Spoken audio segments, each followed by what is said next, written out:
This happened during COVID lockdowns.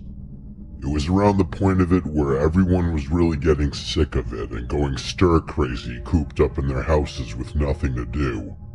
I was single at the time and was swiping on Tinder and just DMing people while watching movies and shows because really what else was there to do on a weeknight during lockdown?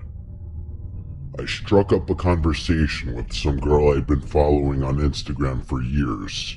Her name was Sophia. She goes by Soph.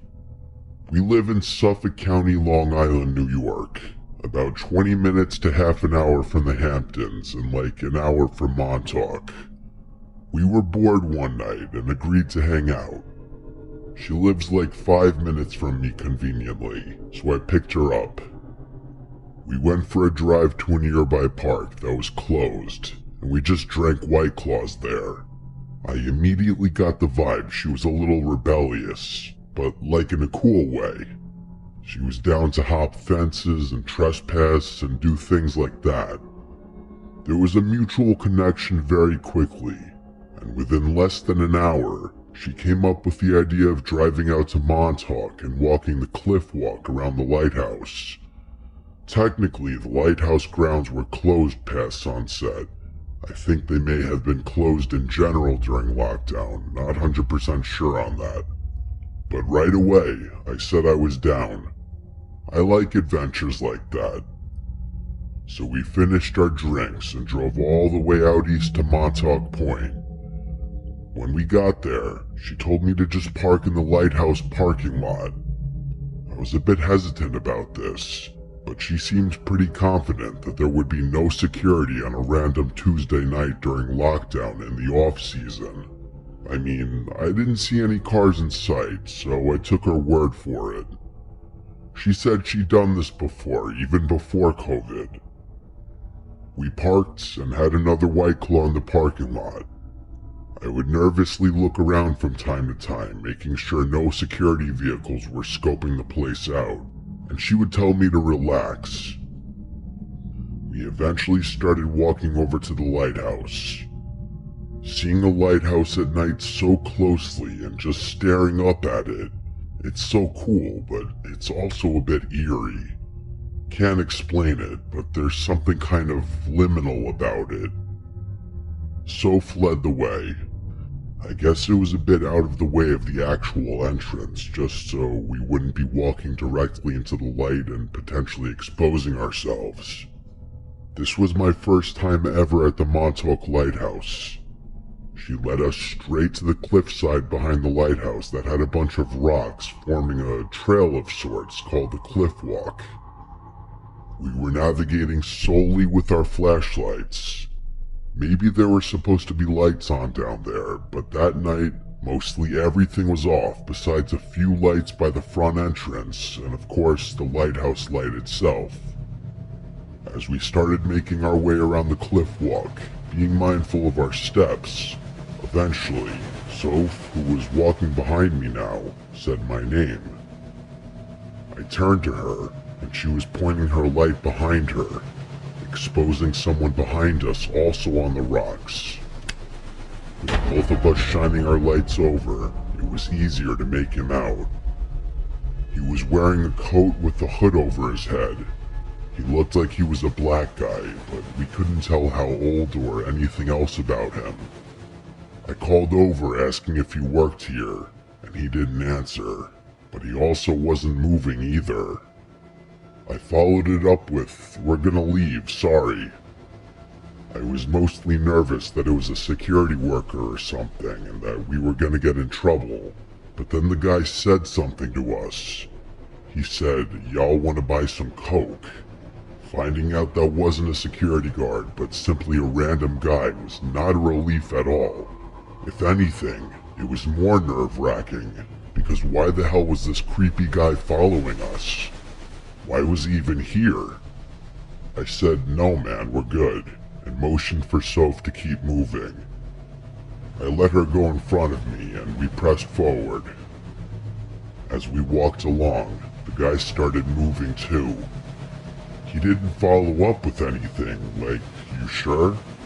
He remained silent. but he seemed to move at the same pace as us. Soph or I would glance back with our lights every so often, and he'd be the same distance away. It was the strangest, most uncomfortable thing. It made the rest of the experience tense as could be. We made it to the end of the cliff walk and hurried through the grass back to the car. That guy from before was still following, basically matching our speed. We heard him call something over to us. It sounded like, "Where are you going?" This guy was obviously looking for trouble. I didn't want to instigate anything, so I didn't respond, and I told Soph not to as well. We walked side by side quickly to the car, and that's when we noticed two more guys walking over from behind us as well. I didn't want to run because that would definitely lead to them chasing us, but one of the other guys called something over to us as well. I didn't hear what it was. We got to the car and hurried inside, and Soph and I screamed when we both realized the three guys were right on top of the car now. I locked the car immediately, I swear, only seconds before two of them tried opening different doors. I put the car in reverse, basically the only direction where I wouldn't be hitting any of them with the car. They kicked and hit my car as I reversed out, but they didn't bother chasing us once we were in motion. On the ride back, I know that both of our hearts were racing, and after the adrenaline wore off, we were both quiet. We called it a night after I dropped her off. We ended up hanging out many times after that, and we're still in touch today. But honestly, that night still unsettles me. It was too close for comfort to something bad happening. My friends think it was a gang, Crips maybe. Whatever it was, I have no interest going back out there at night.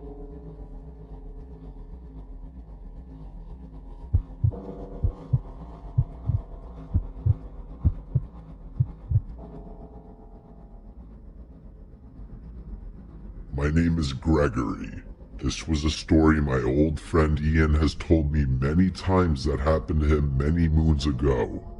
I asked him to give me a detailed version in writing recently that he gave me permission to share online because I always found it so unsettling. Ian was one of those guys you only had to meet once to know he was the real deal.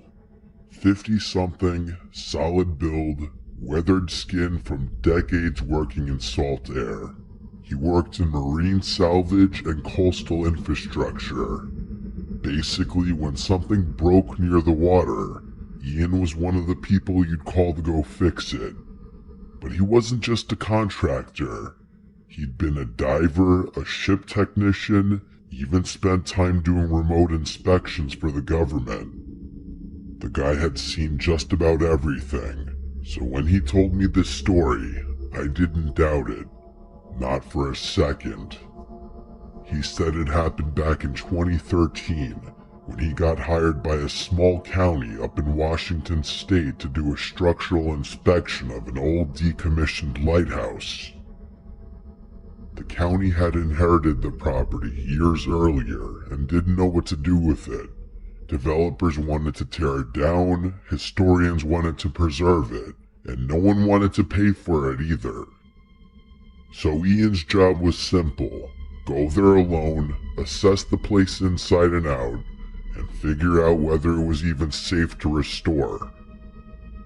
The lighthouse was on a remote rock island about an hour off the mainland.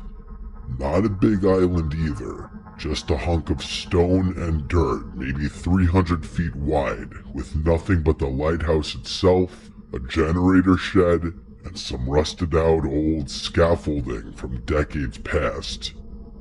The place hadn't been used in years, and it wasn't exactly a tourist destination. There weren't even any docks, just a little ledge where a small Coast Guard boat could offload someone at high tide. Ian packed light, food for 4 days, a sleeping bag, some tools, a clipboard, and a two-way marine radio. The plan was simple. He'd get dropped off Monday morning, do a full walkthrough by Wednesday, and call in for pickup Thursday afternoon. He didn't think twice about going alone. He'd done this sort of thing dozens of times before. When he first got there, the place was quiet, cold, cloudy, but calm. The air had that usual mix of salt, metal, and decay you expect from something that's been sitting abandoned for decades. The lighthouse itself was tall, maybe 50 feet, built in the early 1900s. It had the classic spiral staircase inside, which led up to the beacon room. That glass lens hadn't worked in decades, but the structure itself was solid. Ian did his usual safety checks: support beams, stair integrity, window fittings. The floorboards on the lower level were warped but walkable.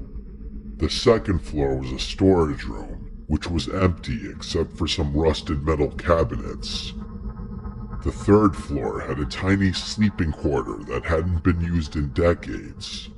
He ended up laying out his sleeping bag on the ground floor near the generator room where it was warmer and out of the wind.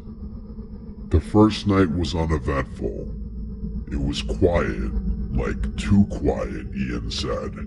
You don't notice how noisy the world usually is until it's not. There were no birds, no insects, not even the sound of waves slapping against the rocks outside. Just wind, and even that was soft. On the second day, the fog rolled in thick. Ian woke up to a completely white world outside. You couldn't see more than 5 feet beyond the window. He said it wasn't like any fog he'd seen before. It was so dense it looked solid, like a wall, but he didn't think much of it. That area got heavy fog often. He spent most of the day taking notes on the upper stairwell. That's when he noticed the first weird thing. Halfway up the staircase to the beacon room, there was a maintenance closet built into the wall. He'd tried to open it on day one, but the hinges were so corroded it wouldn't budge. But now it was open a crack. Not much, maybe an inch, but enough that you could tell it had been moved. He figured the moisture in the air had caused it to shift, but he didn't like it. The inside of the closet was pitch black, and when he pushed the door wider, he saw something sitting in the back corner. A wooden box, maybe the size of a lunchbox, and it was covered in a kind of damp moss, like it had been underwater recently. He didn't open it. He just shut the door again and made a note to report it. That night, something woke him up. He said it wasn't a sound exactly, but more so the absence of sound, like everything had stopped. And then he heard footsteps on the metal stairs above him. At first he thought an animal got inside, but then he realized they weren't descending. The steps were going upward. Whatever was in the tower was climbing. He turned on his flashlight and stared at the stairwell entrance, waiting, but nothing happened. Eventually the sound stopped and the silence returned. The next day he searched the whole place, top to bottom. He checked every room and every closet. He even climbed onto the roof, but there was nothing. No animals or anything out of the ordinary, except that box. It was now sitting outside the closet, halfway into the stairwell, still covered in moss. He said he stood there for a long time staring at it, trying to decide what to do. Eventually he picked it up. It was heavier than he expected. The wood was bloated with moisture, but the lid didn't open. It was nailed shut. He didn't want to mess with it too much, so he left it at the base of the stairs and went outside for air. That's when he noticed something else. There were footprints in the dirt around the lighthouse. Bare footprints. Not boots or shoes, but bare wet feet, leading from the north side of the building toward the cliff edge and then stopping. The footprints didn't circle back. They were just 10 or 12 barefoot impressions in the mud that ended at a sheer drop into the sea. He said he stood there for a long time trying to rationalize it. Maybe someone had come ashore, but the only boat scheduled was his return ride, and that wasn't for another day. He considered using the radio to call for an early pickup, but the fog was so thick that by then they probably wouldn't even be able to navigate back. He went inside and locked every door and hatch, and then he wedged the stairwell shut with an iron pipe, and he tried to sleep. That night was worse. Around 1:30 a.m., he heard the door to the upper beacon room slam shut violently. He said the force shook dust loose from the ceiling. Then came the knocking. 3 slow knocks on the inside wall of the tower. Not the front door or window, but the wall itself. Like someone standing just inches behind the plaster, tapping their knuckles against the brick. Ian didn't move. He lay there frozen until the sound stopped. When the sun came up, he checked everything again. The box was gone, and the closet door was fully open. At this point, it was abundantly clear he wasn't alone there, so Ian used the radio and called for immediate extraction. The fog was still heavy, but he told them it was a medical issue. They said they'd try to get a boat there within a few hours. He packed everything and waited by the landing ledge. The fog didn't clear. In fact, it apparently got thicker. He sat there for nearly 7 hours, unable to see anything more than a few feet in front of him. The sun was going down, and the air had gotten cold. He heard someone walking behind him in the gravel near the base of the lighthouse, but when he turned around, there was no one there, or he simply just couldn't see who it was through the fog. He ran to the edge of the cliff and stayed there until he heard the boat horn in the distance. They pulled him out just after dark. The deckhand who helped him on board asked why he looked like he'd seen a ghost. Ian told him that the lighthouse was unsafe and should be sealed off. He filed a brief report back at the office. He said the structure was compromised and not fit for entry, but he never mentioned the footsteps or the box. He told me he didn't because he genuinely considered the possibility that he simply was losing his mind in isolation. This was around the end of what Ian sent me in writing. Ian never went back to that lighthouse.